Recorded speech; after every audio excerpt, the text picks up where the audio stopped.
ಪ್ರತಿಯೊಂದು ಮಹಿಳೆಯ ನೋವನ್ನ ಕೇಳುವ ಹಾಗೆ ಅವರಿಗೆ ಸ್ಪಂದಿಸುವ ನಿಮ್ಮ ಪ್ರೀತಿಯ channel Diya Sandeep pregnancy tips in Kannada, ಯಾವಾಗಲೂ ನಿಮ್ಮೊಂದಿಗೆ. ಎಲ್ಲರಿಗೂ ನಮಸ್ಕಾರ. ನಾನು ನಿಮ್ಮ Diya Sandeep. Pregnancy tips in Kannada ಚಾನಲ್ಗೆ ನಿಮ್ಗೆಲ್ಲರಿಗೂ ಆಧಾರದ ಸ್ವಾಗತ. ಇವತ್ತಿನ ವಿಡಿಯೋದಲ್ಲಿ ನಾನು ನಿಮಗೆ ಯಾವ ವಿಷಯವನ್ನ ತಿಳಿಸ್ಕೊಡ್ತಾ ಇದ್ದೀನಿ ಅಂತ ಕೇಳಿದ್ರೆ, ಅದಕ್ಕೂ ಮೊದಲು ನಾನು ನಿಮಗೆ ಒಂದು ಸ್ಪೆಷಲ್ ನ್ಯೂಸ್ ಅನ್ನ ಹೇಳಬೇಕು. ಏನು ಅಂತ ಹೇಳಿದ್ರೆ, ಇವತ್ತು ನನ್ನ ಚಾನಲ್ 50K ಸಬ್ಸ್ಕ್ರೈಬರ್ ಅನ್ನ ರೀಚ್ ಆಗಿದೆ. ನನ್ನ ಚಾನಲ್ 50K ಸಬ್ಸ್ಕ್ರೈಬರ್ ಅನ್ನ ರೀಚ್ ಆಗೋದಕ್ಕೆ ನೀವೇ ತುಂಬಾ ಮುಖ್ಯವಾದ ಕಾರಣ ಆಗ್ತೀರಾ. ಹಾಗಾಗಿ ನಿಮ್ಗೊಂದು ಸ್ಪೆಷಲ್ ಆಗಿ ಒಂದು ಮೂಮೆಂಟ್ ಅನ್ನ ಕ್ರಿಯೇಟ್ ಮಾಡಬೇಕು, ಸ್ಪೆಷಲ್ ಗಿಫ್ಟ್ ಅನ್ನ ನಿಮಗೆ ಕೊಡ್ಬೇಕು ಅನ್ನೋ ಕಾರಣಕ್ಕೆ ನಾನು ಇವತ್ತು ಒಂದು ಬೆಸ್ಟ್ ಫರ್ಟಿಲಿಟಿ ಸೆಂಟರ್ ನಲ್ಲಿ ಇದ್ದೀನಿ. ಆ ಬೆಸ್ಟ್ ಫರ್ಟಿಲಿಟಿ ಸೆಂಟರ್ ಯಾವುದು ಅಂತ ನೀವು ಕೇಳೋದಾದ್ರೆ, ರೀಸೆಂಟ್ ಆಗಿ ನ್ಯಾಷನಲ್ ಕ್ವಾಲಿಟಿ ಅಚೀವ್ಮೆಂಟ್ ಅವಾರ್ಡ್ 2021 ಅನ್ನ ಈ ಹಾಸ್ಪಿಟಲ್ ಪಡ್ಕೊಂಡಿದೆ. ಹಾಗಾಗಿ ಈ ಹಾಸ್ಪಿಟಲ್ ಅನ್ನ ನಾನು ನಿಮಗೆ ಚಾಯ್ಸ್ ಮಾಡಿ ಇದನ್ನ ನಾನು ನಿಮಗೆ ತಿಳಿಸ್ಕೊಡ್ತಾ ಇದ್ದೀನಿ. ಓಕೆ, ಇವತ್ತು ಈ ಹಾಸ್ಪಿಟಲ್ ಬಗ್ಗೆ ತಿಳಿಸೋದಕ್ಕಿಂತ ಮೊದಲು ನಾನು ಇನ್ನೊಂದು ವಿಷಯವನ್ನ ನಿಮಗೆ ಹೇಳಬೇಕು. ಡಾಕ್ಟರ್ಸ್ ಅಂತ ಹೇಳಿದ್ರೆ ನಿಮ್ಗೆಲ್ಲ ಸಹ ಗೊತ್ತಿರುತ್ತೆ ಅವ್ರು ಎಷ್ಟೊಂದು ಬಿಸಿ ಇರ್ತಾರೆ ಅನ್ನೋದು. ಇಷ್ಟು ಬಿಸಿ ಇದ್ರೂ ಸಹ ನಾನು ನನ್ನ ಚಾನೆಲ್ ಅಲ್ಲಿ ತುಂಬಾನೇ ಮಹಿಳೆಯರು ಇನ್ಫರ್ಟಿಲಿಟಿ ಸಮಸ್ಯೆಯಿಂದ ಬಳಲ್ತಾ ಇದ್ದಾರೆ, ತಾಯ್ತನಕ್ಕೋಸ್ಕರ ಹಂಬಲಿಸ್ತಾ ಇದ್ದಾರೆ ಅಂತ ಹೇಳಿದಾಗ ನಮ್ಮ ಡಾಕ್ಟರ್ ಇದಕ್ಕೆ ಒಪ್ಕೊಂಡ್ಬಿಟ್ಟು ನಮ್ಗೆ ಅವರ ಬಿಸಿ ಟೈಮ್ ಅಲ್ಲೂ ನಮ್ಗೆ ಟೈಮ್ ಕೊಟ್ಟು ಮಾಹಿತಿಯನ್ನ ಕೊಡೋದಕ್ಕೆ ಒಪ್ಕೊಂಡಿದ್ರು. ಇವತ್ತು ನಮ್ ಜೊತೆ ಇದ್ದಾರೆ doctor Asha S Vijay, founder and medical director of Garbhagudi fertility centre. Madam, ನಿಮ್ಗೆ pregnancy tips in Kannada channel ವತಿಯಿಂದ ಆಧಾರದ ಸ್ವಾಗತ. ನಮಸ್ತೆ, ಥ್ಯಾಂಕ್ ಯು. ಮೇಡಮ್, ನಮ್ಮ ಚಾನಲ್ ವೀಕ್ಷಕರಿಗೆ ನಿಮ್ಮ ಬಗ್ಗೆ ಸ್ವಲ್ಪ ಹೇಳ್ತೀರಾ? ನಾನು ಡಾಕ್ಟರ್ ಆಶಾ ಎಸ್ ವಿಜಯ್. ನೀವು ಹೇಳ್ದಂಗೆ ನಾನು ಫೌಂಡರ್ ಆಫ್ ಗರ್ಭಗುಡಿ IVF ಸೆಂಟರ್.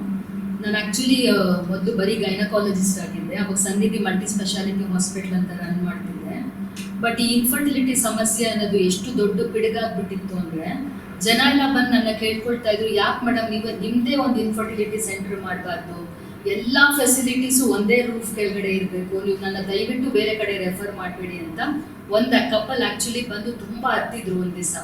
ಯಾಕಂದರೆ ಆ ಲೇಡಿಗೆ 25ನೇ ವರ್ಷಕ್ಕೇನೆ ಅವ್ರದ್ದು ಓವರೀಸು ಕೆಲಸ ಮಾಡೋದು ನಿಂತೋಗಿತ್ತು ಪಾಪ. ಸೊ ಅವ್ರಿಗೆ ಡೋನರ್ ಎಗ್ಸ್ ಬೇಕಿತ್ತು. ಡೋನರ್ ಎಗ್ಸ್ ಅಂದರೆ ನೀವು ಕನ್ನಡದಲ್ಲಿ ಏನು ಹೇಳ್ತೀರಾ, ಬೇರೆಯವರಿಂದ ಮೊಟ್ಟೆಗಳು ಪಡೆಯೋದಕ್ಕೆ. ಸೊ ಅವ್ರನ್ನ ನಾನು ಒಂದು ಫೇಮಸ್ ಇನ್ಫರ್ಟಿಲಿಟಿ ಸೆಂಟ್ರಿಗೆ ಕಳಿಸಿದ್ದೆ. ಬಟ್ ಅಲ್ಲಿ ಅವ್ರಿಗೆ ಸಿಕ್ಕಿದ ಟ್ರೀಟ್ಮೆಂಟ್ ಬಗ್ಗೆ ಅವ್ರಿಗೆ ತುಂಬ ಅಸಮಾಧಾನ ಆಗ್ಬಿಟ್ಟು ಹಸ್ಬೆಂಡ್ ವೈಫ್ ಇಬ್ಬರು ಬಂದ್ಬಿಟ್ಟು ತುಂಬ ಹತ್ತಿದ್ರು ಒನ್ ಡೇ. ಸೊ ನಾನು ಅವತ್ತು ತುಂಬ ಥಿಂಕ್ ಮಾಡಿದೆ, ಯಾಕೆ ನಮ್ಮದೇ ಒಂದು ಫರ್ಟಿಲಿಟಿ ಸೆಂಟರ್ ಇರಬಾರ್ದು. ಆಮೇಲೆ ಈ ಬಂಜೆತನ ಅನ್ನೋದು ತುಂಬ ಸೋಷಿಯಲ್ ಸ್ಟಿಗ್ಮಾ ಇದೆ. ಹೆಂಗಸರು ಸಫರ್ ಮಾಡೋದು ತುಂಬ ಜಾಸ್ತಿ ಇದರಲ್ಲಿ ಗಂಡಸರಿಗಿಂತ. ಸೊ ನಮ್ಮದೇ ಸೆಂಟರ್ ಇದ್ರೆ ತುಂಬ ಹೆಲ್ಪ್ ಮಾಡ್ಬೋದಲ್ಲ ಅಂದ್ಕೊಂಡು ನಾನು ಆ್ಯಕ್ಚುಲಿ ಗರ್ಭಗುಡಿ IVF ಸೆಂಟರ್ ಸ್ಟಾರ್ಟ್ ಮಾಡಿದ್ದು. ಇವಾಗ ನಾವು 11ನೇ ವರ್ಷಕ್ಕೆ ಕಾಲಿಟ್ಟಿದ್ದೀವಿ. ಸೊ ಅದು ಇವಾಗ ನಮ್ಮದು ಗರ್ಭಗುಡಿದು ಸ್ಪೆಷಾಲಿಟೀಸ್ ತುಂಬ ಇದೆ. ಹೋಗ್ತಾ ಹೋಗ್ತಾ ನಾನು ಅದನ್ನು ಎಕ್ಸ್ಪ್ಲೈನ್ ಮಾಡ್ತೀನಿ. But I really want to congratulate you being a non doctor. ನೀವು ಇನ್ಫರ್ಟಿಲಿಟಿ ಬಗ್ಗೆ ಈ ಥರ ಜನರಿಗೆ ಟಿಪ್ಸ್ ಕೊಡ್ತಾ ಇರೋದು, ಅವ್ರಿಗೆ ಹೆಲ್ಪ್ ಮಾಡ್ತಿರೋದು, I really salute you. Madam, ನಮ್ಮ ಚಾನಲ್ ಅಲ್ಲಿ ತುಂಬಾನೇ ಮಹಿಳೆಯರು ತುಂಬಾ ಕ್ವಶನ್ಸ್ ಗಳನ್ನ ಕೇಳ್ತಾ ಇದ್ರು. ಯಾಕಂದ್ರೆ ಅವ್ರಿಗೆ ತುಂಬಾನೇ ಇನ್ಫರ್ಟಿಲಿಟಿ ಬಗ್ಗೆ ತುಂಬಾನೇ ಗೊಂದಲಗಳಿವೆ. ಅದ್ರ ಬಗ್ಗೆ ನಾನು ಇವತ್ತು ನಿಮ್ ಜೊತೆ ಮಾತಾಡ್ಬೇಕು ಅಂತ ಅನ್ಕೊಂಡಿದ್ದೀನಿ. ಯಾಕಂದ್ರೆ ಅವ್ರಿಗೆ ತುಂಬಾ ಮಾಹಿತಿ ಸಿಗತ್ತೆ ಅಂತ ಒಂದು ನಂಬಿಕೆಯಿಂದ ಕೇಳ್ತಾ ಇದ್ದೀನಿ ಮ್ಯಾಮ್. ಖಂಡಿತ ಕೇಳಿ. ಮೊದಲನೇದಾಗಿ ಇನ್ಫರ್ಟಿಲಿಟಿ ಅಂದ್ರೆ ಏನು ಅನ್ನೋದು ನನ್ನ ವಿವರಿಗೆ ಗೊತ್ತಾಗಬೇಕು. ಹೌದು, ಜನರಲ್ಲಿ ತುಂಬ ಕನ್ಫ್ಯೂಷನ್ ಇದೆ. ಯಾವಾಗ ನಾನು ಹೋಗಬೇಕು ಡಾಕ್ಟರ್ ಹತ್ರ, ಯಾವಾಗ ಈ ಸಂತಾನಹೀನತೆ ಅಂತಾರೆ, ಯಾವಾಗ ಇನ್ಫರ್ಟೈಲ್ ಅಂತಾರೆ ಅಂತ ತುಂಬ ಗೊಂದಲಗಳಿದೆ. ಆ್ಯಕ್ಚುಲಿ ಹಸ್ಬೆಂಡ್ ವೈಫು ಮದುವೆ ಆದಮೇಲೆ 1 year ಲೈಂಗಿಕ ಕ್ರಿಯೆ ಏನಿರುತ್ತೆ, ಸೆಕ್ಷುವಲ್ ಆ್ಯಕ್ಟು ನಾರ್ಮಲ್ ಆಗಿ ಇಟ್ಕೊಂಡಿರ್ತಾರೆ. ಬಟ್ 1 year ಆದರೂ ಅವ್ರಿಗೆ ಪ್ರೆಗ್ನೆನ್ಸಿ ಪಾಸಿಟಿವ್ ಬರ್ತಾ ಇರಲ್ಲ. ಪ್ರತಿ ತಿಂಗಳು ಪೀರಿಯಡ್ಸ್ ಬಂದ್ಬಿಡ್ತಿರುತ್ತೆ, ಪ್ರೆಗ್ನೆನ್ಸಿ ನೆಗೆಟಿವ್ ಬರ್ತಿರುತ್ತೆ. ಸೊ ಆ 1 year ಕ್ರಾಸ್ ಆಗಿದ ತಕ್ಷಣ ಅವ್ರು ಇನ್ನೂ ಮನೇಲಿ ಕೂತ್ಕೋಬಾರ್ದು. ಆದಷ್ಟು ಬೇಗ ಫರ್ಟಿಲಿಟಿ ಸ್ಪೆಷಲಿಸ್ಟ್ ಹತ್ರ ಹೋಗಿ ಯಾಕೆ ನಮ್ಮಿಬ್ರಿಗೂ ಮಗು ನಿಲ್ತಾ ಇಲ್ಲ ಅಂತ ಕೇಳ್ಕೋಬೇಕು. ಒಂದು, ಅಕಸ್ಮಾತ್ ಲೇಡಿಗೆ 35 years ಕ್ರಾಸ್ ಆಗಿದ್ರೆ ಅವ್ರು 1 ವರ್ಷ ವೇಸ್ಟ್ ಮಾಡಬಾರ್ದು. 6 months ಅವ್ರಿಗೆ ಪ್ರೆಗ್ನೆನ್ಸಿ ಪಾಸಿಟಿವ್ ಬರ್ತಿಲ್ಲ ಅಂದರೆ ಫರ್ಟಿಲಿಟಿ ಎಕ್ಸ್ಪರ್ಟ್ ಹತ್ರ ಹೋಗ್ಬಿಟ್ಟು, ನನಗೆ 35 ಕ್ರಾಸ್ ಆಗಿದೆ, 6 ತಿಂಗಳಿಂದ ಮದುವೆ ಆಗಿದ್ದೀನಿ, ಆದರೂ ನನಗೆ ಮಗು ಆಗ್ತಿಲ್ಲ, ಯಾಕೆ ಅಂತ ಅವ್ರು ತಪಾಸಣೆ ಶುರು ಮಾಡ್ಕೋಬೇಕು. ಯಾಕಂದ್ರೆ ಲೇಡೀಸ್ಗೆ ಏಜ್ ತುಂಬಾ ತುಂಬಾ ತುಂಬಾ ಇಂಪಾರ್ಟೆಂಟು. ಸುಮಾರು ಜನ ವ್ಯೂವರ್ಸ್ ಗೊತ್ತಿರಲ್ಲ. ಫಾರ್ ಎಕ್ಸಾಂಪಲ್, ನಾನು last week 42 year old lady, ಮದುವೆ ಆಗಿಲ್ಲ, ನಂದು ಎಕ್ಸ್ ಫ್ರೀಸ್ ಮಾಡಿ ನನ್ನ ಹಸ್ಬೆಂಡ್ಗೆ ಹುಡುಕ್ತಾ ಇದ್ದೀನಿ ಗಂಡಿಗೆ ಅಂತ ಬಂದಿದ್ದಾರೆ. ಸೊ ಅವ್ರಿಗೆ ಕಾನ್ಸೆಪ್ಟ್ ಕೂಡ ಇಲ್ಲ ಓವರೀಸ್ ಫಂಕ್ಷನ್ ಕಮ್ಮಿ ಆಗ್ತಾ ಇರುತ್ತೆ ಅಂತ. ಸೊ ನಾವು ಸ್ಕ್ಯಾನ್ ಮಾಡಿ ನೋಡಿದಾಗ ಅವ್ರ ಓವರೀಸು 10% ಕೆಲಸ ಮಾಡ್ತಿತ್ತು, 90% ಕಮ್ಮಿ ಆಗೋಗಿತ್ತು. ಸೊ ಏಜ್ ಅನ್ನೋದು ತುಂಬಾ ಇಂಪಾರ್ಟೆಂಟು. 1 year ಆಗಿದ ತಕ್ಷಣ ಡಾಕ್ಟರ್ ಹತ್ರ ಹೋಗೋದು ತುಂಬಾ ತುಂಬಾ ಮುಖ್ಯ. ಇವಾಗ ಮಹಿಳೆಯರಿಗೆ ಅವ್ರಿಗೆ ಇನ್ಫರ್ಟಿಲಿಟಿ ಇದೆ ಅನ್ನೋದನ್ನ ಅವ್ರು ಯಾವ ರೀತಿಯಾಗಿ ತಿಳ್ಕೊಬಹುದು ಮ್ಯಾಮ್? ಫಾರ್ ಎಕ್ಸಾಂಪಲ್ ಅವ್ರಿಗೆ 1.5 month ಆದ್ರೂ ಪೀರಿಯಡ್ಸ್ ಆಗಿರಲ್ಲ, ತುಂಬಾ ಖುಷಿಯಾಗಿರ್ತಾರೆ ನಿಂತಿದೆ ಅಂತ, ಬಟ್ ರೆಕಾರ್ಡ್ ತಂದು ಮಾಡ್ತಾರೆ ನೆಗೆಟಿವ್ ಇರುತ್ತೆ. ಅಕಸ್ಮಾತ್ ಡಾಕ್ಟರ್ ಹತ್ರ ಹೋಗ್ಬಿಟ್ಟು ಸ್ಕ್ಯಾನ್ ಮಾಡಿಸಿದಾಗ ಇಲ್ಲ ನಿಮ್ದು ಪ್ರೆಗ್ನೆನ್ಸಿ ಇಲ್ಲ ಸುಮ್ಮನೆ ಮುಂದೆ ಹೋಗಿದೆ ಅಂತ ಹೇಳ್ತಾರೆ. ಒಬ್ಬೊಬ್ರಿಗೆ ನೀವು ನೋಡಿರ್ಬೋದು 2-3 months ಆದ್ರೂ ಪೀರಿಯಡ್ಸ್ ಬರ್ತಿರಲ್ಲ, ತುಂಬಾ ಇರ್ರೆಗ್ಯುಲರ್ ಸೈಕಲ್ಸ್ ಆಗ್ಬಿಟ್ಟಿರುತ್ತೆ. ಆಮೇಲೆ ಸ್ವಲ್ಪ ಜನ ಲೇಡೀಸ್ಗೆ ಗಂಡಸರ ತರ ಹೇರ್ಸ್ ಬರಕ್ ಶುರು ಆಗುತ್ತೆ ನೋಡಿ, ಮುಖದ ಮೇಲೆ, ಕೈ ಮೇಲೆ, ಕಾಲ್ ಮೇಲೆಲ್ಲ. ಸೊ ಅವ್ರಿಗೇನೋ ಹಾರ್ಮೋನಲ್ ಇಂಬ್ಯಾಲೆನ್ಸ್ ಇದೆ ಅಂತ ಗೊತ್ತಾಗುತ್ತೆ. ಸ್ವಲ್ಪ ಜನ ಪೀರಿಯಡ್ಸ್ ಟೈಮಲ್ಲಿ ಸಿವಿಯರ್ ಪೇನ್, ತಡಿಯಕ್ಕಾಗಲ್ಲ, ಮಾತ್ರೆಗಳು ನುಂಗ್ಬೇಕು, ಆ ತರ ಪೇನ್ ಇರುತ್ತೆ. ಒದ್ದಾಡ್ತಾರೆ, ಕೆಲ್ಸಕ್ಕೆ ರಜಾ ಹಾಕ್ತಾರೆ, ಸೊ ಆ ತರ ಪೇನ್ ಇರುತ್ತೆ. ಅಥವಾ ಅವ್ರ ಹಸ್ಬೆಂಡ್ ವೈಫ್ ಕಾಂಟ್ಯಾಕ್ಟ್ ಇಟ್ಕೊಳ್ಳುವಾಗ ಅವ್ರಿಗೆ ನಾರ್ಮಲ್ ಆಗಿ ಇಟ್ಕೊಳ್ಳೋದಕ್ಕೆ ಆಗಲ್ಲ, ಸಿವಿಯರ್ ಪೇನ್ ಇರುತ್ತೆ. ಇದೆಲ್ಲ ಒಂದು ಸಿಂಪ್ಟಮ್. ಸೊ ಆ ತರ ಪ್ರಾಬ್ಲಮ್ಸ್ ಇರೋರು ಆದಷ್ಟು ಬೇಗ ಹೋಗಿ ತೋರಿಸ್ಬೇಕು. ಇವಾಗ ಇರೆಗ್ಯುಲರ್ ಪೀರಿಯಡ್ಸ್ ಬಗ್ಗೆ ನೀವು ಹೇಳಿದ್ರಿ. ಇರೆಗ್ಯುಲರ್ ಪೀರಿಯಡ್ಸ್ ಕೆಲವ್ರಿಗೆ ಏನಾಗುತ್ತೆ 6 months to 7 months ಎಲ್ಲ ಆಗುತ್ತೆ. ಅಂತವ್ರು ಏನ್ ಮಾಡ್ಬೋದು? 6 months 7 months ಎಲ್ಲ ಆಗ್ತಿದೆ ಅಂದ್ರೆ ಅದನ್ನ ನೆಗ್ಲೆಕ್ಟ್ ಮಾಡಬಾರ್ದು. ಇಮಿಡಿಯೇಟ್ ಆಗಿ ಹೋಗ್ಬಿಟ್ಟು ಡಾಕ್ಟರ್ ಹತ್ರ ಹಾರ್ಮೋನ್ ಟೆಸ್ಟ್ ಮಾಡಿಸ್ಕೋಬೇಕು, ಪ್ಲಸ್ ಒಂದು ಸ್ಕ್ಯಾನ್ ಮಾಡಿಸ್ಕೋಬೇಕು. ಗರ್ಭಕೋಶ ಕರೆಕ್ಟ್ ಆಗಿ ಫಂಕ್ಷನ್ ಆಗ್ತಿದ್ಯಾ, ಅಂಡಕೋಶ ಕರೆಕ್ಟ್ ಆಗಿ ಫಂಕ್ಷನ್ ಆಗ್ತಿದ್ಯಾ. ಪಾಲಿಸಿಸ್ಟಿಕ್ ಓವರೀಸ್ ಅನ್ನೋದು ಮನೆ ಮಾತಾಗೋಗಿದೆ ಇವಾಗ, ಎಲ್ಲರೂ ಅದೇ ಹೇಳ್ತಿರ್ತಾರೆ. ಸೊ ಆ ತರ ಓವರೀಸ್ ಅಲ್ಲಿ ಏನಾರ ನೀರ್ಗೆಡ್ಡೆಗಳು ತುಂಬಿದ್ಯಾ, ಅವ್ರಿಗೆ ಅನ್ವಾಂಟೆಡ್ ಫೇಶಿಯಲ್ ಹೇರು, ಅಬ್ಡಾಮಿನಲ್ ಹೇರು, ಲೆಗ್ ಹೇರ್ ಎಲ್ಲ ಇದೆಯಾ, ಅಥವಾ ಮೇಲ್ ಹಾರ್ಮೋನ್ಸ್ ಜಾಸ್ತಿ ಇದೆಯಾ ಅಂತೆಲ್ಲ ಟೆಸ್ಟ್ ಮಾಡಿಸ್ಕೋಬೇಕು. 6 ತಿಂಗಳಾಗ್ಲೂ ಪೀರಿಯಡ್ ಆಗ್ಲಿಲ್ಲ ಅಂತಂದ್ರೆ ಅಟ್ಲೀಸ್ಟ್ ಟ್ಯಾಬ್ಲೆಟ್ಸ್ ತಗೊಂಡು ವಿಡ್ರಾವಲ್ ಪೀರಿಯಡ್ಸ್ ಅಂತ ನಾವು ಕೊಡ್ತೀವಿ. ಸೊ ಇಯರ್ಲಿ ಅಟ್ಲೀಸ್ಟ್ 4 periods ಆದ್ರೆ ಬರಲೇಬೇಕು. ಸೊ ತುಂಬಾ ದಿವಸ ಮುಂದಕ್ಕೆ ಹಾಕ್ಬಾರ್ದು, ಯಾಕಂದ್ರೆ ಹಾರ್ಮೋನ್ಸ್ ಇಂದ ಗರ್ಭಕೋಶದೊಳಗಡೆ ತುಂಬಾ ಚೇಂಜಸ್ ಆಗ್ತಿರುತ್ತೆ, ಅದು ಬೇರೆ ಬೇರೆ ಕಾಯಿಲೆಗಳಿಗೆ ತಿರ್ಕೊಂಡ್ಬಿಡುತ್ತೆ. ಸೊ ಆದಷ್ಟು ಹೋಗಿ ಡಾಕ್ಟರ್ನ ಅಪ್ರೋಚ್ ಮಾಡಬೇಕು. ಇವಾಗ ಕೆಲವ್ರಿಗೆ ಏನಾಗುತ್ತೆ ಅಂತ ಹೇಳಿದ್ರೆ ರೆಗ್ಯುಲರ್ ಪೀರಿಯಡ್ಸ್ ಇರುತ್ತೆ, ಅಂತಾಗೂ ಸಹ ಇವಾಗ PCOD ಬರ್ಬಹುದಾ? Very good question. ತುಂಬಾ ಜನ ಮಹಿಳೆಯರಲ್ಲಿ ರೆಗ್ಯುಲರ್ ಆಗಿ ಪೀರಿಯಡ್ಸ್ ಬರ್ತಿರುತ್ತೆ, ಬಟ್ ಪ್ರೆಗ್ನೆನ್ಸಿ ಆಗ್ತಿರಲ್ಲ. ಡಾಕ್ಟರ್ ಹತ್ರ ಹೋದಾಗ ಸ್ಕ್ಯಾನ್ ಮಾಡಿಸಿದ್ರೆ ನೀವು PCOD ಇದೆ ಅಂತ ಹೇಳ್ತಾರೆ. ಸೊ 10 to 20% ಆಫ್ ಪೀಪಲ್ ಅಲ್ಲಿ ರೆಗ್ಯುಲರ್ ಆಗಿ ಬರ್ತಿರುತ್ತೆ, ಬಟ್ ಆ ಓವ್ಯುಲೇಷನ್ ಅಂತ ಹೇಳ್ತೀವಲ್ಲ, ಎಗ್ ಬಿಡುಗಡೆ, ಅದಾಗ್ತಿರಲ್ಲ ಅವರಲ್ಲಿ. ಸೊ ಅದಕ್ಕೆ ಅವ್ರಿಗೆ ಪ್ರೆಗ್ನೆನ್ಸಿ ಆಗ್ತಿರಲ್ಲ. ಪೀರಿಯಡ್ಸ್ ರೆಗ್ಯುಲರ್ ಇರಬಹುದು, ಬಟ್ ಆದ್ರೂ PCOD ಇರೋ ಚಾನ್ಸಸ್ ಜಾಸ್ತಿ ಇದೆ. ಇವಾಗ ತುಂಬಾ ಜನ ಮಹಿಳೆಯರಲ್ಲಿ ಯಾವ ತರದೊಂದು ಗೊಂದಲ ಇದೆ ಅಂತ ಹೇಳಿದ್ರೆ ಬರೀ ಮಹಿಳೆಗೆ ಮಾತ್ರ ಪ್ರಾಬ್ಲಮ್ ಇರುತ್ತೆ ಅನ್ನೋದು, ಪುರುಷರಿಗೂ ಇರ್ಬೋದಾ ಈ ತರ ಸಮಸ್ಯೆ? ಖಂಡಿತ. ಆಕ್ಚುಲಿ ಒಂದು ಸರ್ವೆ ಪ್ರಕಾರ ರಿಸರ್ಚ್ ಮಾಡಿದ್ದಾರೆ, 50% ಇರುತ್ತೆ ಮಹಿಳೆಯಲ್ಲಿ ಕಾರಣ ಇರ್ಬೋದು, 50% ಮೆನ್ನಲ್ಲಿ ಇರ್ಬೋದು. ಸೊ ಮುಂಚೆ ಎಲ್ಲ ಏನ್ ಮಾಡ್ತಿದ್ರು ಅಂದ್ರೆ ಮಗು ಆಗ್ಲಿಲ್ಲ ಅಂದ ತಕ್ಷಣ ಹೆಣ್ಣು ಮಾತ್ರ ಹೋಗ್ಬಿಟ್ಟು ತಪಾಸಣೆ ಮಾಡಿಸ್ಕೋಬೇಕು, ಟ್ರೀಟ್ಮೆಂಟ್ ತಗೋಬೇಕು, ಆಮೇಲೆ ತಾಯಿ ಮನೆಯವರೇ ಖರ್ಚು ಮಾಡ್ಬೇಕು, ಆ ತರ ಎಲ್ಲ ತುಂಬಾ ಮಾಡೋರು. ಸೊ ಬಟ್ ಇವಾಗ ಚೇಂಜ್ ಆಗ್ತಿದೆ ಟೈಮು, ಇಬ್ರು ಬಂದ್ಬಿಟ್ಟು ಟ್ರೀಟ್ಮೆಂಟ್ ತಗೊಳ್ತಾರೆ, ಇಬ್ರು ಬಂದು ಟೆಸ್ಟ್ ಮಾಡಿಸ್ಕೊಳ್ತಾರೆ. ಬಟ್ ನಾನ್ ನೋಡ್ತಿರಂಗೆ ಪುರುಷರಲ್ಲಿ ಇನ್ಫರ್ಟಿಲಿಟಿ ಇಶ್ಯೂಸ್ ಜಾಸ್ತಿ ಆಗ್ತಾ ಇದೆ. ಒಂದು ಲೈಫ್ ಸ್ಟೈಲ್ ಚೇಂಜಸ್ ಇಂದ, ಯಾಕಂದ್ರೆ ಗಂಡಸರಲ್ಲಿ ಒಂದು ಪ್ರಾಪರ್ ಲೈಫ್ ಸ್ಟೈಲ್ ಇಲ್ಲ, ಎಕ್ಸಸೈಸ್ ಅನ್ನೋದು ರೆಜಿಮನ್ ಇಲ್ಲ, ಊಟ ಮಾಡ್ಬೇಕಾಗಿರೋದು ಕರೆಕ್ಟ್ ಟೈಮ್ ಇಲ್ಲ, ಎಕ್ಸಸೈಸ್ ಅನ್ನೋದಿಲ್ಲ, ಸ್ಲೀಪ್ ಇಲ್ಲ, ಎಲ್ಲ ತುಂಬಾ ವ್ಯತ್ಯಾಸ ಆಗ್ತಿದೆ. ನಾನು ಮೊನ್ನೆ ಒಂದು ಕಪಲ್ ಹತ್ರ ಮಾತಾಡ್ತಿದ್ದೆ, ಹಸ್ಬೆಂಡ್ ನೈಟ್ ಕೆಲ್ಸಕ್ಕೆ ಹೋಗ್ತಾರೆ, 9 ಗಂಟೆಗೆ ಬೆಳಗ್ಗೆ ಬರ್ತಾರೆ, ಅವ್ರು ಬರೋಷ್ಟೊತ್ತಿಗೆ ವೈಫ್ ಹೊರಟಿರ್ತಾರೆ. So hardly they meet. So ಆ ಥರ ಎಲ್ಲ ಚೇಂಜಸ್ ತುಂಬಾ ಜಾಸ್ತಿ ಆಗ್ತಿದೆ because of this IT industry, BPO ಅನ್ನೋದು, BPO ಇಂಡಸ್ಟ್ರಿಯಲ್ಲೆಲ್ಲ ತುಂಬಾ ಚೇಂಜಸ್ ಆಗ್ತಿದೆ, ನೈಟ್ ಶಿಫ್ಟ್ ಜಾಸ್ತಿ ಆಗ್ತಿದೆ. ಆಮೇಲೆ ನೀವು ನೋಡಿರ್ಬೋದು, ಇವಾಗ ಡಯಾಬಿಟಿಸ್ ಅನ್ನೋ ಕಾಯಿಲೆ 55 ವರ್ಷಕ್ಕೆ ಬರ್ತಿತ್ತು, ಈಗ 25 ವರ್ಷಕ್ಕೆ ಬರಕ್ ಶುರು ಆಗ್ಬಿಟ್ಟಿದೆ. ಒಂದು ಮ್ಯಾನ್ ನೋಡಿದೆ ನಾನು ನಿನ್ನೆ, ರಿಜಿಸ್ಟರ್ ಆದವ್ರಿಗೆ ಅವ್ರ ಶುಗರ್ 400, ಫಾಸ್ಟಿಂಗ್. ಸೊ ಅದ್ರ ಇಂಪ್ಯಾಕ್ಟ್ ತುಂಬಾ ಇರುತ್ತೆ ವೀರ್ಯಾಣುಗಳ ಮೇಲೆ. ಸೊ ನೀವು ಕೇಳಿದಂಗೆ ಸಿಂಪ್ಟಮ್ಸ್ ಏನಿರ್ಬೋದು ಅಂದ್ರೆ ಅವ್ರ ಲೈಂಗಿಕ ಕ್ರಿಯೆ ಕರೆಕ್ಟ್ ಆಗಿ ಮಾಡಕ್ ಆಗ್ತಿರಲ್ಲ, ಇರೆಕ್ಷನ್ ಪ್ರಾಬ್ಲಮ್ ಇರುತ್ತೆ, ಇಜಾಕ್ಯುಲೇಷನ್ ಇಶ್ಯೂಸ್ ಇರುತ್ತೆ, ಅಥವಾ ಅವ್ರಿಗೆ ಇಬ್ರು ಸೇರಿದಾಗ ಕರೆಕ್ಟ್ ಆಗಿ ಅವ್ರಿಗೆ ಸೆಮೆನ್ ಔಟ್ ಆಗದೆ ಇರ್ಬೋದು. ಆಮೇಲೆ ಹೋಗಿ ಲ್ಯಾಬ್ ಅಲ್ಲಿ ಸೆಮೆನ್ ಅನಾಲಿಸಿಸ್ ಮಾಡಿಸಿದಾಗ ಕೌಂಟ್ ತುಂಬಾ ಕಮ್ಮಿ ಇರುತ್ತೆ. 15 million ನಾರ್ಮಲ್ ಆಗಿ ಇರ್ಬೇಕಾಗಿರೋದು 3 million 4 million ಆಗೋಗಿರುತ್ತೆ. ಆಮೇಲೆ ಸ್ಪರ್ಮ್ಸ್ ಚಲನ ಶಕ್ತಿ ತುಂಬಾ ಕಮ್ಮಿ ಆಗೋಗಿರುತ್ತೆ. ಯಾಕೆ ಅಂದ್ರೆ ಈ ಟೊಬ್ಯಾಕೋ ಅಂತ ಏನ್ ಹೇಳ್ತೀವಿ, ಧೂಮಪಾನ, ಮದ್ಯಪಾನ, ಆಲ್ಕೋಹಾಲ್ ಅಡಿಕ್ಷನ್ಸ್ ಎಲ್ಲ ಜಾಸ್ತಿ ಆಗ್ತಾ ಇದೆ. ಸೊ ಮೆನ್ನಲ್ಲಿ ಇದ್ರದ್ದೆಲ್ಲ ಇಂಪ್ಯಾಕ್ಟ್ ತುಂಬಾ ಹೈ ಇದೆ.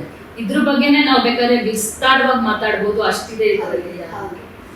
ಇವಾಗ ಜೆಂಟ್ಸ್ ಏನಿದ್ದಾರೆ ಅವರು ತಂಬಾಕು ತಿನ್ನೋದ್ರಿಂದ, ಮದ್ಯಪಾನ ಮಾಡೋದ್ರಿಂದ ಅವ್ರಿಗೆ ಸ್ಪರ್ಮ್ ಕಡಿಮೆ ಆಗ್ಬೋದು ಅಂತ. ಇವಾಗ ಏನಂತ ಹೇಳಿದ್ರೆ ನನ್ನ ವ್ಯೂವರ್ಸ್ ತುಂಬಾ ಜನ ಹೇಳ್ತಾರೆ, ಅವ್ರಿಗೆ ಗಂಡನಲ್ಲಿ ಏನು ಸಹ ಬ್ಯಾಡ್ ಹ್ಯಾಬಿಟ್ಸೇ ಇಲ್ಲ, ಆದ್ರೂ ಸಹ ನನ್ನ ಗಂಡ ಹೋಗಿ ಸೆಮನ್ ಟೆಸ್ಟ್ ಮಾಡಿಸ್ಬೇಕಾ ಅಂತ? ಆಕ್ಚುಲಿ ಹೆಂಡತಿ ಗೊತ್ತಿರಲ್ಲ ಇರುತ್ತೆ ಬ್ಯಾಡ್ ಹ್ಯಾಬಿಟ್ಸ್ ಮುಚ್ಚಿಟ್ಟು ಮಾಡ್ತಾ ಇರ್ತಾರೆ.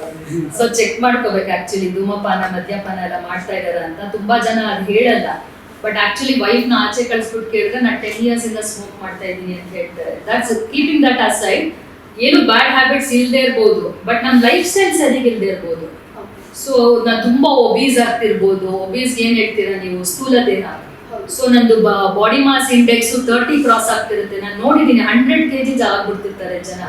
ಸೊ ಅಂತವ್ರಿಗೆಲ್ಲ ತುಂಬಾ ದುಷ್ಪರಿಣಾಮಗಳಾಗುತ್ತೆ. ಸೊ ಸೆಮೆನ್ ಅನಾಲಿಸಿಸ್ ಅನ್ನೋದು ಮಾಡಿಸ್ಲೇಬೇಕು. ಅಂದ್ರೆ ನೀವು ತುಂಬಾ ಹೆಲ್ತಿಯಾಗಿ ಕಾಣ್ಬೋದು, ಬಟ್ ಆದ್ರೂ ಒಳಗಡೆ ಕ್ರಿಯೆಗಳು ಹೇಗ್ ನಡೀತಿದೆ ನಮಗ್ ಕಾಣಲ್ಲ. ಫಾರ್ ಎಕ್ಸಾಂಪಲ್ ತುಂಬಾ ಚೆನ್ನಾಗಿ ಕಾಣಿಸ್ತಿರ್ತೀವಿ, ಬಟ್ ಒಳಗಡೆ ಲಿವರ್ ಪ್ರಾಬ್ಲಮ್ ಇರ್ಬೋದು, ಕಿಡ್ನಿ ಇಶ್ಯೂಸ್ ಇರ್ಬೋದು. ಅದಕ್ಕೆಲ್ಲ ನಾವು ಬ್ಲಡ್ ಟೆಸ್ಟ್ ಮಾಡಿಸ್ತೀವಿ. ಅದೇ ತರ ವೀರ್ಯಾಣುಗಳು ಕರೆಕ್ಟ್ ಆಗಿ ಫಂಕ್ಷನ್ ಆಗ್ತಿದ್ಯಾ ಅಂತ ನೋಡೋದಕ್ಕೆ ವೀರ್ಯಾಣುಗಳ ಟೆಸ್ಟ್ ಮಾಡಿಸ್ಲೇಬೇಕು. ಅವಾಗ್ಲೇ ಗೊತ್ತಾಗುತ್ತೆ ನಮಗೆ. ಥ್ಯಾಂಕ್ ಯು ಮ್ಯಾಮ್, ಈ ವಿಷಯವನ್ನು ಕ್ಲಿಯರ್ ಮಾಡಿರೋದಕ್ಕೆ. ಯಾಕಂದ್ರೆ ತುಂಬಾ ಜನ ಮಹಿಳೆಯರು ಇದೊಂದು ಮನಸ್ಥಿತಿ ಇಟ್ಕೊಂಡಿರ್ತಾರೆ, ನನ್ನ ಗಂಡ ಯಾವುದೇ ತರದ ಬ್ಯಾಡ್ ಹ್ಯಾಬಿಟ್ಸ್ ಇಲ್ಲ, ಕೆಲವ್ರಿಗೆ ಇರೋದಿಲ್ಲ ಸಹ. ಆದ್ರೂ ಯಾಕೆ ಈ ಸೆಮನ್ ಕಡಿಮೆ ಆಗುತ್ತೆ ಅನ್ನೋದೆಲ್ಲ ಸ್ವಲ್ಪ ಬಗ್ಗೆ ಗೊತ್ತಿರೋದಿಲ್ಲ. ಇವಾಗ ನಿಮ್ ಲೈಫ್ ಸ್ಟೈಲ್ ಬಗ್ಗೆ ಎಲ್ಲ ಹೇಳಿರೋದ್ರಿಂದ ಅವ್ರಿಗೆ ಅದು ಸಹ ತುಂಬಾನೇ ಯೂಸ್ ಆಯ್ತು ಈ ವಿಷಯ ಮಾತ್ರ. ಮೇಡಮ್, ನಮ್ಮ ವ್ಯೂವರ್ಸ್ ತುಂಬಾನೇ ಕ್ವಶನ್ಸ್ ಗಳನ್ನ ಕೇಳ್ತಾ ಇದ್ರು, ಅದನ್ನೆಲ್ಲ ನಾನು ಇವತ್ತು ನೋಟ್ ಮಾಡ್ಕೊಂಡು ಬಂದಿದ್ದೆ. ಸೊ ನಿಮ್ಗೆ ಅದನ್ನ ಕೇಳೋಣ, ಅವ್ರಿಗೆ ಇದ್ರ ಬಗ್ಗೆ ಮಾಹಿತಿನ ಕೊಡ್ಬೇಕು ಅಂತ ಕೇಳ್ತೀನಿ ಆಯ್ತಾ? ಮೊದಲನೇದಾಗಿ ಈ 3-4 months ಸಹ ಅವ್ರಿಗೆ ಪೀರಿಯಡ್ಸ್ ಬರ್ತಾ ಇರಲ್ಲ, ಮುಟ್ಟಾಗ್ತಾ ಇರಲ್ಲ, ಅಂತವ್ರು ಯಾವ ರೀತಿ ಪ್ಲಾನ್ ಮಾಡ್ಕೋಬಹುದು ಮ್ಯಾಮ್? ಆಕ್ಚುಲಿ ಇರ್ರೆಗ್ಯುಲರ್ ಸೈಕಲ್ಸ್ ಇದೆ ಅಂದ್ರೆ ಅವ್ರು ಹೋಗ್ಬಿಟ್ಟು ಫಸ್ಟ್ ಟ್ರೀಟ್ಮೆಂಟ್ ತೋರಿಸ್ಬೇಕು ಫರ್ಟಿಲಿಟಿ ಸ್ಪೆಷಲಿಸ್ಟ್ಗೆ. ಅವ್ರಿಗೊಂದು ಹಾರ್ಮೋನ್ ಅನಾಲಿಸಿಸ್ ಆಗ್ಬೇಕು, ಸ್ಕ್ಯಾನ್ ಆಗ್ಬೇಕು, ಯಾವ್ದ್ರಿಂದ ಇವ್ರಿಗೆ ಇರ್ರೆಗ್ಯುಲರ್ ಸೈಕಲ್ಸ್ ಆಗ್ತಿದೆ ಅಂತ ಫಸ್ಟ್ ಕಂಡುಹಿಡಿಬೇಕು. ಆ ಸಮಸ್ಯೆ ಏನಿದೆ ಅಂತ ನೋಡ್ಕೊಂಡು ನಾವು ಫಸ್ಟ್ ಅವ್ರನ್ನ ರೆಗ್ಯುಲರೈಸ್ ಮಾಡ್ತೀವಿ. ಪ್ಲಸ್ ಅವ್ರಿಗೆ ಮಗುನು ಆಗ್ಬೇಕು ಅಂತ ಇಚ್ಛೆ ಇದ್ರೆ ಆ ಟ್ರೀಟ್ಮೆಂಟೇ ಬೇರೆ ಆಗುತ್ತೆ. ಫ್ಯೂ ಪೀಪಲ್ ಏನ್ ಹೇಳ್ತಾರೆ, ನಮಗ್ ಪಾಪು ಬೇಡ, ನಂಗೆ ರೆಗ್ಯುಲರ್ ಆದ್ರೆ ಸಾಕು ಅಂತಾರೆ. ಅವ್ರಿಗೆ ಟ್ರೀಟ್ಮೆಂಟ್ ಬೇರೆ ಇರುತ್ತೆ, ಮಗು ಇಚ್ಛೆ ಇರೋರಿಗೆ ಬೇರೆ ಇರುತ್ತೆ. ಸೊ ಅದನ್ನ ಕರೆಕ್ಟ್ ಆಗಿ ಹೋಗಿ ಅಡ್ರೆಸ್ ಮಾಡ್ಬೇಕು ಡಾಕ್ಟರ್ಸ್ ಹತ್ರ. ಅದನ್ನ ಹಂಗೆ ಮನೇಲಿ ಕೂತ್ಕೊಂಡು ಟೈಮ್ ವೇಸ್ಟ್ ಮಾಡ್ಬಾರ್ದು. ನಾವೇ ಅದನ್ನ ಪೀರಿಯಡ್ಸ್ ಕರೆಕ್ಟ್ ಆಗಿ ಮಾಡ್ಕೊಳ್ತೀವಿ, ಆಮೇಲೆ ಮತ್ತೆ ಡಾಕ್ಟರ್ ಹತ್ರ ಹೋಗ್ತೀವಿ ಅಂತ ಅವ್ರು ಟೈಮ್ ವೇಸ್ಟ್ ಮಾಡಬಾರ್ದು. ಆಕ್ಚುಲಿ ಏನ್ ಮಾಡ್ತಾರೆ ಗೊತ್ತಾ, ಮೆಡಿಕಲ್ ಸ್ಟೋರ್ಗೆ ಹೋಗ್ಬಿಟ್ಟು ಕೇಳ್ತಾರೆ ಪೀರಿಯಡ್ ಆಗೋದಕ್ಕೆ ಮಾತ್ರೆ ಕೊಡಿ ಅಂತ. ಬಟ್ ಅವ್ರಿಗೆ ಮಗು ಬೇಕು ಅಂತ ಆಸೆ ಇರುತ್ತೆ. ಓರಲ್ ಕಾಂಟ್ರಾಸೆಪ್ಟಿವ್ಸ್ ನುಂಗ್ತಾ ಇರ್ತಾರೆ. ಎಷ್ಟು ಜನ ನೋಡಿದ್ದೀನಿ ಫ್ಯಾಮಿಲಿ ಪ್ಲಾನಿಂಗ್ ಯೂಸ್ ಮಾಡೋದು ಇದು ಓರಲ್ ಕಾಂಟ್ರಾಸೆಪ್ಟಿವ್ಸ್. ಪೀರಿಯಡ್ಸ್ ರೆಗ್ಯುಲರ್ ಬರುತ್ತೆ, ಬಟ್ ನಿಂಗೆ ಮಗು ಆಗಲ್ಲ. ಸುಮ್ಮನೆ ಅಳ್ತಿರ್ತಾರೆ ನಂಗೆ ಮಗು ಆಗಿಲ್ಲ ಅಂತ. ಸೊ ಯಾವ್ದಾವ್ದೋ ಜಾಗಕ್ಕೆ ಹೋಗ್ಬಿಟ್ಟು ಟ್ರೀಟ್ಮೆಂಟ್ ತಗೋಬಾರ್ದು. ಎಲ್ಲಿ ಹೋಗ್ಬೇಕೋ ಅಲ್ಲಿ ಹೋಗ್ಬೇಕು. ಹೌದು, ಕರೆಕ್ಟ್. ಎಲ್ಲಿ ಹೋಗಿ ಹೇಳಿದ ವಿಷಯ ಕರೆಕ್ಟ್ ಅಂತ. ಯಾಕಂದ್ರೆ ಹೇಳಿದ್ರೆ ತುಂಬಾ ಜನ ಬೇರೆ ಯಾವ್ದು ಅಂದ್ರೆ IVF ಅಥವಾ ಈ ಫರ್ಟಿಲಿಟಿ ಸೆಂಟರ್ ಹೋಗಿ ಬಂದಿರೋದಿಲ್ಲ, ಬೇರೆ ಯಾವ್ದೋ ಒಂದು ನಾರ್ಮಲ್ ಡಾಕ್ಟರ್ ಹತ್ರ ಹೋಗಿ ಇದ್ರ ಬಗ್ಗೆ ಕೇಳಿರ್ತಾರೆ. ಅವರು ಯಾವ್ದೋ ಒಂದು ಟ್ಯಾಬ್ಲೆಟ್ ಕೊಟ್ಟಿರ್ತಾರೆ, ಅದನ್ನ ತಿಂತಾನೆ ಇರ್ತಾರೆ, ಪ್ರೆಗ್ನೆನ್ಸಿ ಆಗ್ತಾ ಇರೋದಿಲ್ಲ. ಅವಾಗ ಅವ್ರು ಇನ್ನೂ ಸಹ ಡಿಪ್ರೆಷನ್ ಹೋಗ್ಬಿಡ್ತಾರೆ. ಅದಕ್ಕೆ ಅವರು ಮೊದಲೇದಾಗಿ ಏನ್ ಮಾಡ್ಕೋಬೇಕು ಅಂದ್ರೆ ಈ ಫರ್ಟಿಲಿಟಿ ಡಾಕ್ಟರ್, ನಿಮ್ಮಂತ ಒಳ್ಳೆ ಡಾಕ್ಟರ್ ಹತ್ರ ಹೋಗಿ ಅವ್ರು ಕನ್ಸಲ್ಟ್ ಮಾಡೋದು ಬೆಸ್ಟ್. ನೆಕ್ಸ್ಟ್ ಕ್ವಶನ್ಸ್ ಬಂದ್ಬಿಟ್ಟು ಈ ಸೆಮನ್ ಅನಾಲಿಸಿಸ್ ಬಗ್ಗೆನೇ ಇದೆ. ಏನು ಅಂತ ಹೇಳಿದ್ರೆ ಅವ್ರಿಗೆ ನಾರ್ಮಲ್ ಆಗಿ ಎಲ್ಲ ಸಹ ನಾರ್ಮಲ್ ಇರುತ್ತೆ. ಅಂದ್ರೆ ಇವಾಗ ಏನು ಎಷ್ಟು ಕ್ವಾಂಟಿಟಿ ಇರಬೇಕು ಎಲ್ಲ ಸಹ ನಾರ್ಮಲ್ ಇರುತ್ತೆ, ಬಟ್ ಚಲನಶೀಲತೆ ಪ್ರೋಗ್ರೆಸಿವ್ ಮೂವ್ಮೆಂಟ್ ಏನಿದೆ ಅದು 2% ಮಾತ್ರ ಕಡಿಮೆ ಇರುತ್ತೆ, ಅಂದ್ರೆ 30% ಇರುತ್ತೆ. ಇದು ನಾರ್ಮಲ್. ಆಕ್ಚುಲಿ ಸೆಮನ್ ಅನಾಲಿಸಿಸ್ ಅನ್ನೋದು ರೈಟ್ ಲ್ಯಾಬ್ ಅಲ್ಲಿ ಮಾಡಿಸ್ಬೋದು. ಯಾವುದೋ ಒಂದು ಸ್ಟ್ರೀಟ್ ಅಲ್ಲಿ ಹೋಗ್ಬಿಟ್ಟು ಯಾವುದೋ ಒಂದು ಸ್ಮಾಲ್ ಲ್ಯಾಬ್ ಅಲ್ಲಿ ಸೆಮನ್ ಅನಾಲಿಸಿಸ್ ಮಾಡಿಸ್ಬಾರ್ದು. ಯಾಕಂದ್ರೆ ಅಲ್ಲಿ ಮಾಡೋ ಜನ ಇರ್ತಾರಲ್ಲ, ಅವ್ರು ಪರ್ಫೆಕ್ಟ್ ಆಗಿ ಟ್ರೈನ್ ಆಗಿರ್ಬೇಕು. ಇದಕ್ಕೆ ಲ್ಯಾಬ್ ಅಟೆಂಡರ್ಸ್ ಏನಿರ್ತಾರೆ, ಈ ಆಂಡ್ರಾಲಜಿ ಕರೆಕ್ಟ್ ಆಗಿ ಗೊತ್ತಿರ್ಬೇಕು. ಅವ್ರು ಸುಮ್ಮನೆ ಎಲ್ಲ ಬ್ಲಡ್ ಟೆಸ್ಟ್ ಮಾಡೋ ತರಾನೇ ಈ ಸೆಮನ್ ಅನಾಲಿಸಿಸ್ ಮಾಡಿಸಿದ್ರೆ ರಾಂಗ್ ರಿಪೋರ್ಟ್ಸ್ ಕೊಡ್ತಾರೆ. ಯಾಕಂದ್ರೆ ಅವ್ರಿಗೆ ಐಡಿಯಾ ಇರಲ್ಲ. ಸೊ ಸುಮಾರು ಜನ ಈ ತರ ಒಂಥರ ಸಬ್ ಸ್ಟ್ಯಾಂಡರ್ಡೈಸ್ ರಿಪೋರ್ಟ್ಸ್ ಇಟ್ಕೊಂಡು ಬರ್ತಾರೆ. 30% ಮೊಟಿಲಿಟಿ, 30 million ಕೌಂಟ್. ಸೊ ಅದಕ್ಕೆ ನಾನು ಅವ್ರಿಗೆ ಫಸ್ಟ್ ಹೇಳೋದು, ಒಳ್ಳೆ ಲ್ಯಾಬ್ ಅಲ್ಲಿ ಒಳ್ಳೆ ಟೆಕ್ನಿಷಿಯನ್ ಹತ್ರ ಫಸ್ಟ್ ಮಾಡ್ಸೋಣ. ಕಂಪ್ಯೂಟರೈಸ್ಡ್ ಅನಾಲಿಸಿಸ್ ಇದೆ ನಮ್ಮ ಹತ್ರ.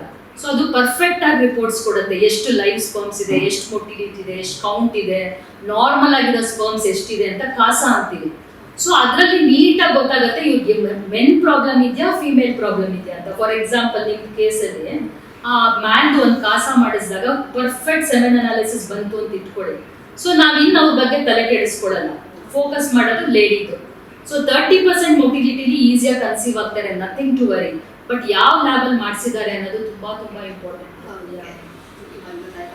ಮತ್ತೆ ಏನು ಅಂತ ಹೇಳಿದ್ರೆ, ನಾರ್ಮಲ್ ಆಗಿ ಮಹಿಳೆಯರಲ್ಲಿ ಒಂದು ಸ್ಪರ್ಮ್ ಲೀಕೇಜ್ ಆಗೋದೊಂದು ಕಾಮನ್ ಆಗಿದೆ. ಅಂದ್ರೆ ಅವ್ರಿಗೊಂದು ಭಯ ಇರುತ್ತೆ, ಈ ಸೆಮನ್ ಏನು ಲೀಕೇಜ್ ಆಗ್ತಾ ಇರುತ್ತೆ ನೋಡಿ, ಅದರಿಂದನೇ ಅವ್ರಿಗೆ ಪ್ರೆಗ್ನೆನ್ಸಿ ಆಗೋದಿಲ್ಲ ಅನ್ನೋದು ಒಂದು ಟೆನ್ಷನ್. ಅದಕ್ಕೆ ಏನು ಮಾಡ್ಬೋದು?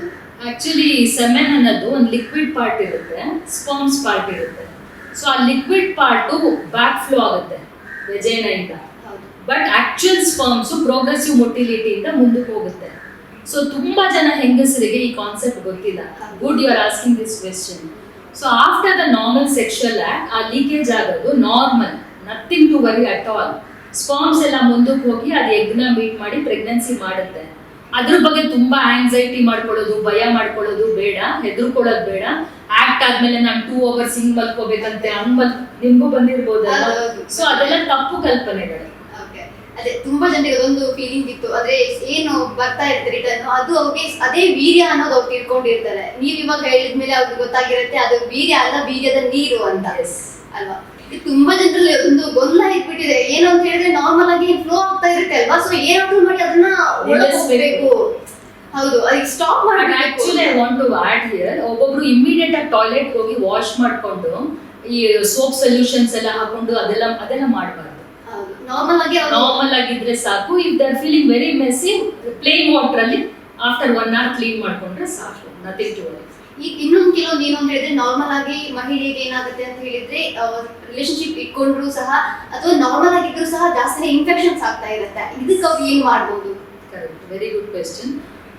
ಅಕಸ್ಮಾತ್ ಅವ್ರಿಗೆ ತುಂಬಾ ವೈಟ್ ಡಿಸ್ಚಾರ್ಜ್ ಆಗ್ತಾ ಇದೆ ಥ್ರೂ ಔಟ್ ದ ಸೈಕಲ್, ಆಮೇಲೆ ಅವ್ರಿಗೆ ತುಂಬಾ ತುರಿಕೆ ಇದೆ, ನೆವೆ ಇದೆ, ಉರಿ ಇದೆ, ಯೂರಿನ್ ಅನ್ನ ಮತ್ತೆ ಪದೇ ಪದೇ ಹೋಗ್ತಾ ಇದ್ದಾರೆ, ತುಂಬಾ ಯೂರಿನ್ದು ಹೋಗುವಾಗೆಲ್ಲ ತುಂಬಾ ಬರ್ನಿಂಗ್ ಸೆನ್ಸೇಷನ್ ಇದೆ, ಇವೆಲ್ಲ ಸಿಂಪ್ಟಮ್ಸ್ ಆಫ್ ಇನ್ಫೆಕ್ಷನ್ಸ್. ಸೊ ಅಂತ ಟೈಮಲ್ಲಿ ಡಾಕ್ಟರ್ ಹತ್ರ ಹೋಗಿ ಟೆಸ್ಟ್ ಮಾಡಿಸ್ಬಿಟ್ಟು ಅವ್ರು ನೋಡ್ತಾರೆ, ಅವರು ಇನ್ಸ್ಟ್ರೂಮೆಂಟ್ ಎಲ್ಲ ಹಾಕ್ಬಿಟ್ಟು ಎಲ್ಲಿ ಇನ್ಫೆಕ್ಷನ್ ಇದೆ, ಯೂರಿನ್ ಟೆಸ್ಟ್ ಮಾಡ್ಬಿಟ್ಟು ಅದರಲ್ಲಿ ಇನ್ಫೆಕ್ಷನ್ ಇದೆಯಾ ಎಲ್ಲ ನೋಡಿ ಅವ್ರಿಗೆ ಟ್ರೀಟ್ಮೆಂಟ್ ಕೊಡ್ತಾರೆ.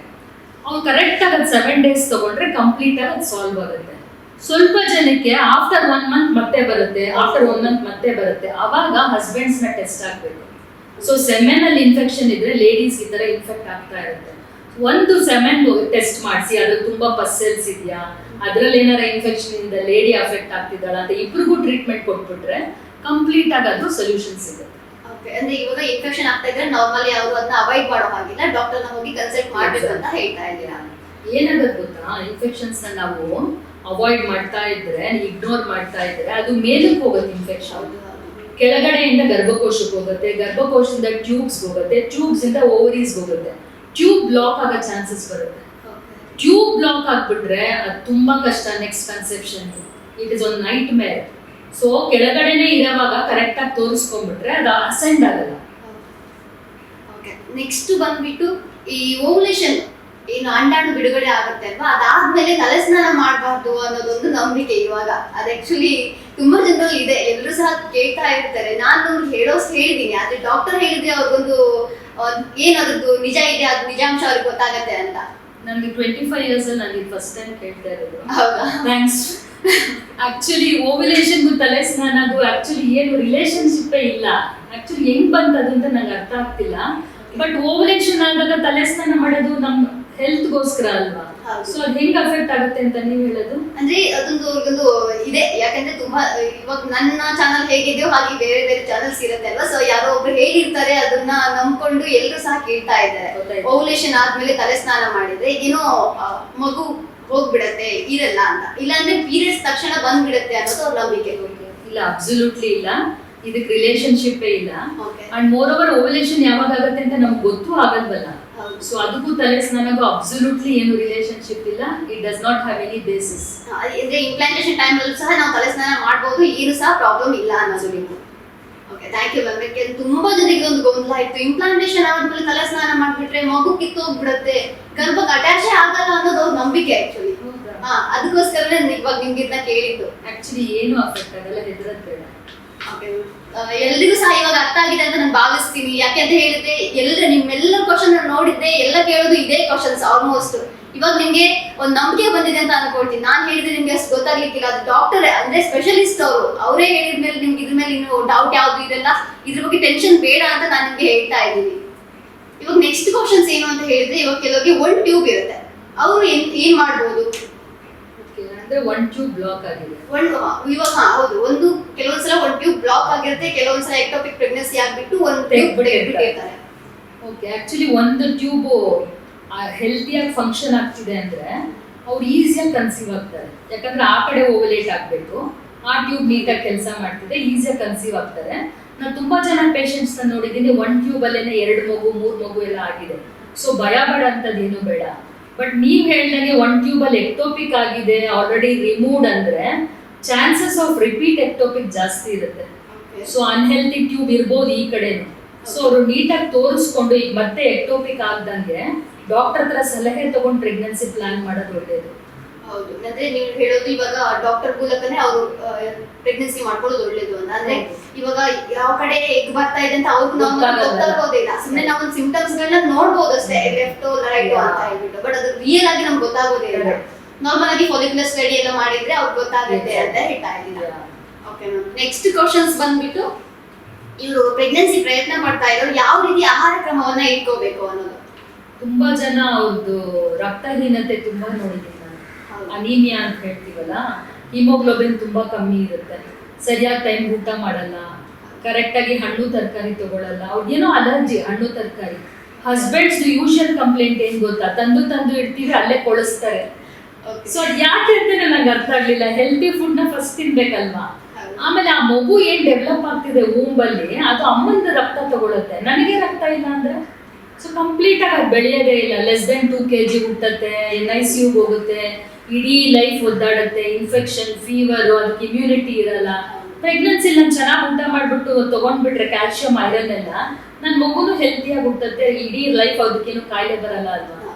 So I just want to tell your viewers, calcium, iron, ಸೊಪ್ಪು, ತರಕಾರಿ, ಹಣ್ಣು ತುಂಬಾ ಇಂಪಾರ್ಟೆಂಟ್ ಅದು ಅವ್ರ ಲೈಫ್ಗೆ. ಇವಾಗ ಇನ್ನೊಂದು ಏನು ಅಂತ ಹೇಳಿದ್ರೆ ಫೋಲಿಕ್ ಆಸಿಡ್ ಬಗ್ಗೆ. ಫೋಲಿಕ್ ಆಸಿಡ್ ನಮ್ಮ ವ್ಯೂವರ್ಸ್ ಯಾವಾಗ ಸ್ಟಾರ್ಟ್ ಮಾಡಬೇಕು ಅನ್ನೋದೊಂದು ಮಾಹಿತಿ ಕೊಟ್ಟಿದ್ರೆ ಚೆನ್ನಾಗಿತ್ತು. 3 months ಬಿಫೋರ್ ಕನ್ಸೆಪ್ಷನ್ ತಗೊಂಡ್ರೆ ಬೇಬಿ ಹೆಲ್ತಿ ಇರುತ್ತೆ, ಎಗ್ಸು ಹೆಲ್ತಿ ಬರುತ್ತೆ, ಪ್ರೆಗ್ನೆನ್ಸಿ ಹೆಲ್ತಿಯಾಗಿ ಒಳಗಡೆ ಇರುತ್ತೆ, ಅಬಾರ್ಷನ್ಸ್ ಪ್ರಿವೆಂಟ್ ಮಾಡ್ಬೋದು. ಜೆನೆಟಿಕ್ ಡಿಫೆಕ್ಟ್ಸ್ ಅಂತ ಏನಿರುತ್ತೆ ಸ್ಪೈನ್ದೆಲ್ಲ, ಅದನ್ನೆಲ್ಲ ಪ್ರಿವೆಂಟ್ ಮಾಡ್ಬೋದು. ಸೊ 90 days ಬಿಫೋರ್ ತಗೊಂಡು ಪ್ಲಾನ್ ಮಾಡಿದ್ರೆ ಬೆಸ್ಟ್. ಸ್ವಲ್ಪ ಜನಕ್ಕೆ ಹಾಗೆ ಗೊತ್ತಾಗ್ದೇನೆ ಪ್ರೆಗ್ನೆನ್ಸಿ ಆಗೋಗುತ್ತೆ, ಕರೆಕ್ಟಾ? ಪಾಸಿಟಿವ್ ಬಂದ ತಕ್ಷಣ ತಗೊಳಕ್ ಶುರು ಮಾಡಿ, ತೊಂದರೆ ಇಲ್ಲ.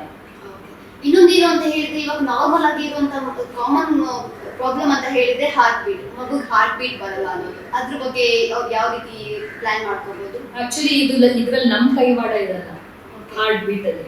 ಸೊ ತುಂಬಾ ಜನ ಬಂದು ಕೇಳ್ತಾರೆ, ಮೇಡಮ್ ಹಾರ್ಟ್ ಬೀಟ್ ಸ್ಟಾಪ್ ಆಗೋಗಿದೆ, ನಮ್ಮ ಫ್ಯಾಮಿಲಿ ಎಲ್ಲ ನನ್ನ ಬೈತಿದ್ದಾರೆ, ಟ್ರಾವೆಲ್ ಮಾಡ್ಬಿಟ್ಟೆ, ಮೆಟ್ಲತ್ಬಿಟ್ಟೆ, ವೆಯ್ಟ್ ಎತ್ಬಿಟ್ಟೆ, ಅದ್ರಲ್ಲೆಲ್ಲ ನಮ್ ಕೈವಾಡ ಇರಲ್ಲ.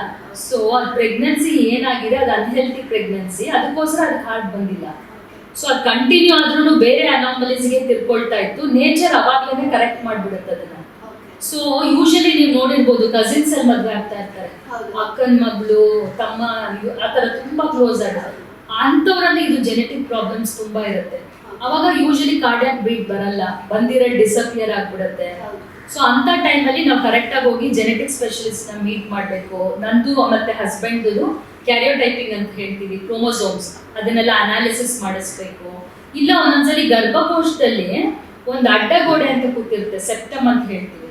ಸೊ ಅದೇನಾರ ಅಡ್ಡ ಇರೋವಾಗ ಮಗು ಬೆಳೆಯೋದಕ್ಕೆ ಜಾಗ ಇರಲ್ಲ. ಸೊ ಅಂತ ಟೈಮಲ್ಲೂ ಈ ಹಾರ್ಟ್ ಬೀಟ್ ಮಿಸ್ ಆಗ್ತಿರುತ್ತೆ. ಫೈಬ್ರಾಯ್ಡ್ಸ್ ಅಂತ ನೀವು ತುಂಬಾ ಕೇಳಿರ್ಬೋದು, ಮಗು ಬೆಳೆಯೋ ಜಾಗದಲ್ಲಿ ತುಂಬಾ ಫೈಬ್ರಾಯ್ಡ್ಸ್ ಕೂತಿದ್ರೆ ಮಗು ಬೆಳೆಯೋದಕ್ಕಾಗಲ್ಲ, ಹಾರ್ಟ್ ಬೀಟ್ ಬರಲ್ಲ. ಸೊ ಏನಕ್ಕೆ ಬರ್ತಿಲ್ಲ ಅಂತ ಸ್ವಲ್ಪ ವಿವರವಾಗಿ ನೋಡ್ಬಿಟ್ಟು ಅವ್ರಿಗೆ ಸೊಲ್ಯೂಷನ್ಸ್ ಕೊಡ್ತೀವಿ. ಮತ್ತೊಂದು ಏನಂತ ಹೇಳಿದ್ರೆ, ಇವಾಗ ಒಂದ್ಸಲ ಈ ತರ ಏನೋ ಹಾರ್ಟ್ ಬೀಟ್ ಬಂದಿರುವ ಅದು ಬೇರೆ ಏನೋ ಪ್ರಾಬ್ಲಮ್ ಇದೆ, ಅವ್ರಿಗೆ ಮಿಸ್ಕ್ಯಾರೇಜ್ ಆಗಿರುತ್ತೆ. ನೆಕ್ಸ್ಟ್ ಅವರು ಯಾವ ರೀತಿ ಪ್ಲಾನ್ ಮಾಡ್ಕೋಬಹುದು, ಅಂದ್ರೆ ಡಾಕ್ಟರ್ನ ಕನ್ಸಲ್ಟ್ ಮಾಡಿ ಯಾವ ರೀತಿ ಅವ್ರು ಪ್ಲಾನ್ ಮಾಡ್ಕೋಬಹುದು? Very important. ಆಕ್ಚುಲಿ ಒಬ್ರು 5 ಇದಾಗಿದೆ ಕಾರ್ಡಿಯಾಕ್ ಹಾರ್ಟ್ ಬೀಟ್ ಬಂದ, 5 6th ಟೈಮ್ ಬಂದಿದ್ದಾರೆ. ಸೊ ಅವ್ರಿಬ್ರಿಗೂ ಜೆನೆಟಿಕ್ ಅನಾಲಿಸಿಸ್ ಮಾಡಿದಾಗ ಹಸ್ಬೆಂಡ್ ಕ್ರೋಮೋಸೋಮ್ಸ್ ಅಲ್ಲಿ ಪ್ರಾಬ್ಲಮ್ಸ್ ಇತ್ತು. ಸೊ ತುಂಬಾ ದಿವಸ ಬಿಡಬಾರ್ದು, ರಿಪೀಟೆಡ್ ಆಗಿ MTP ಮಾಡಿಸ್ತಿರ್ತಾರೆ, ಅಬಾರ್ಷನ್ ಮಾಡಿಸ್ತಿರ್ತಾರೆ, ಯೂಟ್ರಸ್ ವೀಕ್ ಆಗ್ಬಿಡ್ತಿರುತ್ತೆ. ಸೊ 1-2 ಆಗಿದ ತಕ್ಷಣ ಒಬ್ಬ ಡಾಕ್ಟರ್ ಹತ್ರ ನಮ್ಗೆ ಏನಕ್ಕೆ ಆಗ್ತಿದೆ, ನೆಕ್ಸ್ಟ್ ಇದಾಗ್ದಾಗ ಏನ್ ಮಾಡ್ಬೋದು ಅಂತ ಕರೆಕ್ಟ್ ಆಗಿ ಸಲಹೆ ತಗೊಂಡ್ ಮಾಡಿದ್ರೆ, ಫಾರ್ ಎಕ್ಸಾಂಪಲ್ ಥೈರಾಯ್ಡ್ ಇಂದ ಇದು ಹಾರ್ಟ್ ಬೀಟ್ ಬರಲ್ಲ. ಸೊ ಒಂದ್ ಲೇಡಿ ನೋಡಿದೆ, ಅವ್ರದ್ದು ಥೈರಾಯ್ಡ್ ವ್ಯಾಲ್ಯೂಸು 7 ಇತ್ತು.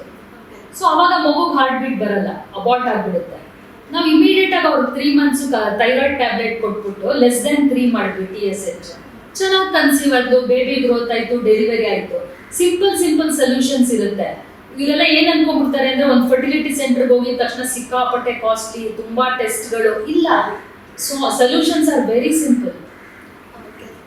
ಓಕೆ ಮ್ಯಾಮ್, ತುಂಬಾ ವಿಷಯವನ್ನು ನಮ್ಮ ವ್ಯೂವರ್ಸ್ಗೆ ನೀವು ತಿಳಿಸ್ಕೊಟ್ಟಿದ್ರಿ. ಇದರಿಂದ ಅವ್ರಿಗೆ ತುಂಬಾನೇ ಹೆಲ್ಪ್ಫುಲ್ ಆಯಿತು. Thank you so much ma'am, ನೀವು ಇಷ್ಟೊಂದು ಇನ್ಫಾರ್ಮೇಶನ್ ಅವ್ರಿಗೆ ಕೊಟ್ಟಿರೋದಕ್ಕೆ. ಯಾಕಂದ್ರೆ ತಾಯ್ತನ ಅನ್ನೋದು ತುಂಬಾನೇ ಇಂಪಾರ್ಟೆಂಟ್ ಅಲ್ವಾ, ಸೊ ಅವ್ರಿಗೋಸ್ಕರ thank you so much ma'am. ಇಷ್ಟೇ ಹೇಳ್ತಾ ಇವತ್ತಿನ ವಿಡಿಯೋನ ಇಲ್ಲಿಗೆ ಮುಗಿಸ್ತಾ ಇದ್ದೀವಿ. ಖುಷಿಯಿಂದ ಇರಿ, ಖುಷಿಯನ್ನ ಹಂಚಿ. ಎಲ್ರಿಗೂ ಸಹ ಒಳ್ಳೇದಾಗಲಿ. ಇಷ್ಟೊತ್ತು ನನ್ನ ವಿಡಿಯೋನ ನೋಡೋದಕ್ಕಾಗಿ ಎಲ್ರಿಗೂ ಸಹ ಧನ್ಯವಾದಗಳು. ನೀವು 1 ವರ್ಷಕ್ಕೂ ಮೇಲ್ಪಟ್ಟು ಪ್ರೆಗ್ನೆನ್ಸಿಗೆ ಟ್ರೈ ಮಾಡ್ತಾನೇ ಇದ್ದೀರಾ, ಆದರೂ ಸಹ ನಿಮಗೆ ಸಕ್ಸಸ್ ಸಿಗ್ತಿಲ್ಲ ಅಂತ ಅಂದರೆ ನಮ್ಮ ಇಂಡಿಯಾದ ಬೆಸ್ಟ್ ಫರ್ಟಿಲಿಟಿ ಸ್ಪೆಷಲಿಸ್ಟ್ ನಿಮಗೆ ಫ್ರೀ ಆಗಿನೇ ಗೈಡ್ ಮಾಡ್ತಾರೆ. ನೀವು ಗರ್ಭಗುಡಿ.comಗೆ ಭೇಟಿ ಮಾಡ್ಬೋದು ಅಥವಾ 8880000909ಗೆ ಕಾಲ್ ಮಾಡ್ಬೋದು. ವೆಬ್ಸೈಟ್ ಲಿಂಕ್ ಮತ್ತು ಫೋನ್ ನಂಬರನ್ನು ನಾನು ಡಿಸ್ಕ್ರಿಪ್ಷನ್ ಬಾಕ್ಸ್ನಲ್ಲಿ ಕೊಟ್ಟಿರ್ತೀನಿ, ಅದನ್ನು ನೀವು ಚೆಕ್ ಮಾಡ್ಕೋಬೋದು. ಹಾಗೆ ನಿಮಗೆ ನೆಕ್ಸ್ಟ್ ವಿಡಿಯೋದಲ್ಲಿ ಲೇಟೆಸ್ಟ್ ಅಡ್ವಾನ್ಸ್ಡ್ ಟ್ರೀಟ್ಮೆಂಟ್ ಏನೇನಿದೆ ಎಲ್ಲವನ್ನ ಸಹ ನಮ್ಮ ಡಾಕ್ಟರ್ ನಿಮಗೆ ತಿಳಿಸ್ಕೊಡ್ತಾರೆ. ಆ ವಿಡಿಯೋಗೂ ಸಹ ವೆಯ್ಟ್ ಮಾಡ್ತಾ ಇರಿ.